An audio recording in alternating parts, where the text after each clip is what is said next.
अस्सलाम वालेकुम तमाम दोस्तों को। उम्मीद है कि सारा ठीक हो गया। आज माशाअल्लाह से काफ़ी देर बाद हालत बहुत अंसारी साल दफ्तर रोज़ में आता है। अज स्पेशल का स्कीन पई सी साडे साबका सिटी सदर ते साबका चेयरमैन गैपको ते सिरे नायब सदर मुस्लिम लीग नून गुजरात सिटी हालत मोहम्मद अंसारी ते मेरी नाल स्कीन ला के ना सफियान भाई ने अज स्कीन लाई है ते लांदे भी तुसीं वेंदे हो गए।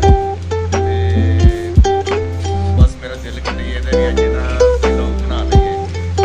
बाकी रीलां नहीं वेखिया तो हाँ जी जनाब सफियान साहब की कहते हो शोएब साहब के बारे में खसूसी तौर पर मैं अक्सर कहना होना वा दोस्तां दे विच बैठ के शोएब वर्गियां शोएब वर्गे मावां रोल नहीं जापदियां। इन्ने अच्छे और मुखलस आदमी हर एक दे नाल हत्ता कि मुखालफां दे नाल भी उन्हां दा भाईचारा इस तरह है जिवें मां जने भाई हुंदे ने। सानू एक चीज़ दा बड़ा दिली दुख होया कि पार्टी ने उन्हां दे नाल वफावां नहीं कीतियां। ਉਹ इंज टिकट ना दे के और ਉਹਨਾਂ ਦੀਆਂ ਸ਼ੋएਬ ਸਾਹਿਬ ਦੀਆਂ ਪਾਰਟੀਆਂ ਨਾਲ ਵਫਾਵਾਂ ਅਸੀਂ ਸਾਡੇ ਕੋਲ ਬਾਤ ਨਹੀਂ ਹੈ ਕਿ ਅਸੀਂ ਇਜ਼ਹਾਰ ਕਰ ਸਕੀਏ। ਸਾਡੇ ਕੋਲ ਕਾਫੀ ਪੈਨਸ਼ਨ ਨਹੀਂ ਹੈ ਜਿੱਥੇ ਹੀ ਲਿਖ ਸਕੀਏ। ਕਾਫੀਆਂ ਮੁੱਕ ਜਾਣਗੀਆਂ ਪਰ ਬਾੜ ਸਾਹਿਬ ਦੀਆਂ ਵਫਾਵਾਂ ਦੀ ਤਹਿਰੀਰ ਨਹੀਂ ਮੁੱਕੇਗੀ।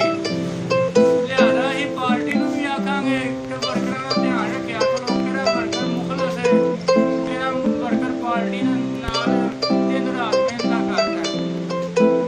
दूसरा एक नाल सिटी सदर चांदनी भट्ट साहब तो जनाब आप शरा यूसुफ सिटी जनरल सैकटरी साहब भी नाल मौजूद ने तस्वीर विच जनाब इन्हां दा कोई तारीफ वगैरह है वे कि नहीं। माशाअल्लाह जी चांदनी भट्ट साहब ने साडे भाई ने बहुत ही अच्छे इंसान ने।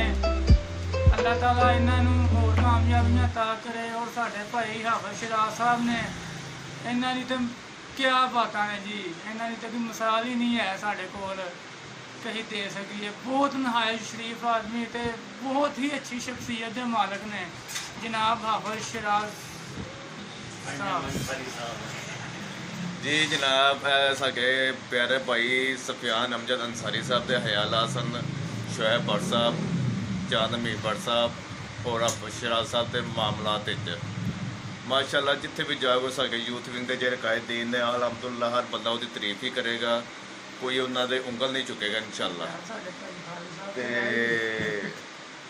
इंशाअल्लाह साडे मामलात जो साडे लेके ने बहुत अच्छे ने। अल्लाह ने सानू उस यूथ विंग की जी क्यादत सी बहुत अच्छी नेक नीयत वाली सानू दी है। अल्लाह इन्होंने सेहत तंदुरुस्ती अता फरमाए आमीन।